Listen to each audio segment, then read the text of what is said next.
So, ganito lang mag-wiring ng kanyang power circuit ng overhead crane.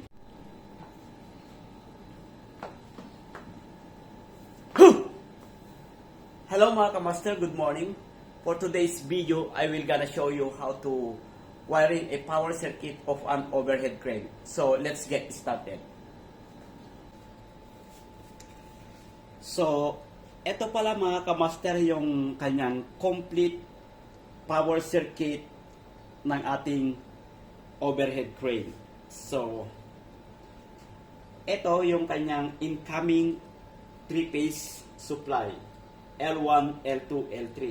So, ito yung kanyang MCCB main, MCCB1, MCCB2, at MCCB3. So, ito naman yung kanyang main contactor. So, ito yung north, south, east, west, up, and down. So, pag in-energize natin yung ating MCCB main, so, ang ating 3-phase supply ay dadaloy rito sa ating main contactor. So, makakat off yung ating 3-phase dito. Tapos, pag nag-energize yung ating main contactor, ang ating supply ay mag-flow dito sa ating MCCB1, MCCB2, at MCCB3. So, bali ang connection nito, mga kamaster, ay naka-parallel connection. From main contactor to MCCB1, MCCB2, MCCB3 ay naka-parallel connection. 2 ay L1 to L1, L2 to L2, L3 to L3. So, ganun din dito. L1 to L1, L2 to L2, L3 to L3. Tapos, dito rin, L1 to L1, L2 to L2, L3 to L3. So, ganyan ang connection nito. Papunta rito. So, tandaan nyo mga kamaster, ito ay power circuit lamang. Wala pa yung kanyang control circuit. So, let's continue mga kamaster. So, pag in-energize natin ito, MPCB1, so, ang ating 3-phase supply na nagmumula rito sa ating incoming supply ay dadaloy rito sa north-south contactor. So, pag nag-energize naman yung ating north, bali, dadalo yung kuryente rito sa ating magnetic ay overload relay number 1, tapos pupunta dito sa ating motor. Bali, aandar yung ating motor ng forward running. So, pag nag-activate naman yung ating south contactor. So, bali mag-i-interchange yung ating connection dito. Mag-i-interchange. Remember mga kamaster, mag-i-interchange yung ating connection dito. Tapos dadaan dito sa ating overload, tatakbo naman yung ating motor ng reverse running. So, dito naman tayo sa MCCB2 mga kamaster. Pag in-energize natin ito, ayan, yung 3-phase galing sa ating incoming supply ay dadaloy rito sa ating east-west contactor. So, same function lang dito. Halos pare-pareho lang yung function niya. So, pag nag-activate yung east, so, dadaan dito sa ating OLR2 yung supply, tapos papaandarin niya yung motor ng forward running. So, ganun din dito sa ating west. Pag nag-activate si west, mag-interchange yung kanyang connection dito. So, dadaloy na naman dito yung supply sa OLR2, tatakbo ngayon yung ating motor ng reverse running. So, dito naman tayo pag in-energize natin si MCCB3. So, dadaloy yung kuryente rito sa ating up and down contactor.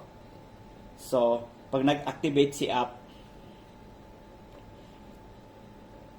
dadalo yung kuryente rito sa ating OLR3 overload. So, tatakbo yung ating motor ng forward running.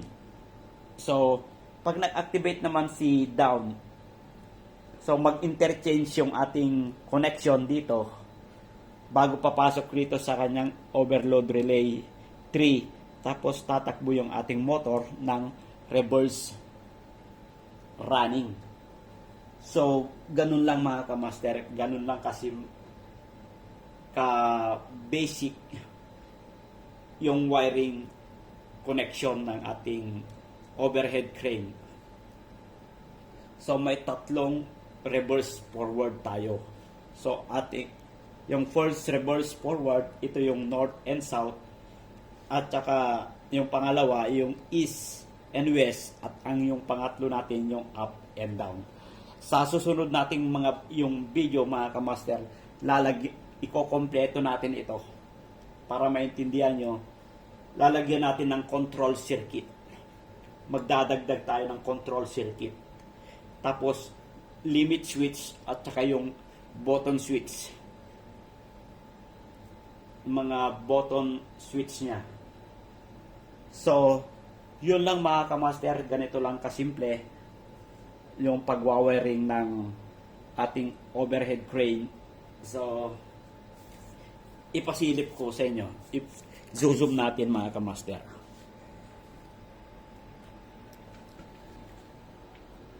So, ganyan lang mga kamaster. So, i-zoom natin. Ito yung incoming.